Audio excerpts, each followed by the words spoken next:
ابتدى ماتش برشلونه واتلتيكو مدريد في ذهاب كاس اسبانيا. لعيبه برشلونه عارفه انها كده كده هتكسب الماتش. المدافع بيرجع الكره لحارس المرمى، حارس المرمى بيبص على الكره تحت رجله لقاها مش موجوده، فبيبص الله الله الله، الكره دخلت الجون.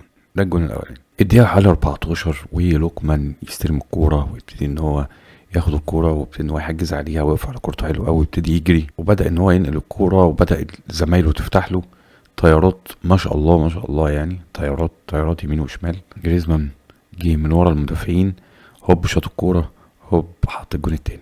نوصل الدقيقه حوالي 33 ودفاع خط برشلونه مستباح من اليمين ومن الشمال ومن كل حته عشان سيميوني يباصي يحط الكوره لالفاريز. الفاريز يبتدي ان هو يحطها لوكمان بوش رجله ارتو كده يروح حاططها في الجون. وصلنا ان احنا بقينا في الدقيقه 33 والنتيجه بقت 3-0. نوصل لحوالي اواخر الشوط الاول. على فكره احنا كنا بنتكلم في شوط واحد، يعني مش بنتكلم في 90 دقيقه ولا 120 دقيقه، احنا بنتكلم في شوط واحد عادي اللي هو 45 دقيقه يعني. طيارات سيميوني اللي على الطرف اليمين كالعاده بيكسروا الاوفسايد، وكأي فريق بيتفرج على برشلونه او لعب مع برشلونه ماتش واحد هيعرف ان هما بيلعبوا على الاوفسايد.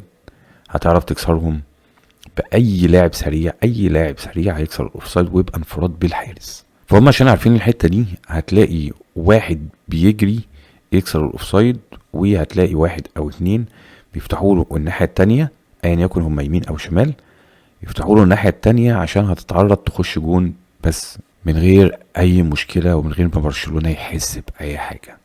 عارف اللي هو ايه؟ هوب تك تك تك تك تك. تيجي تسال لعيبه برشلونه حسيت بحاجه؟ يقول لك لا.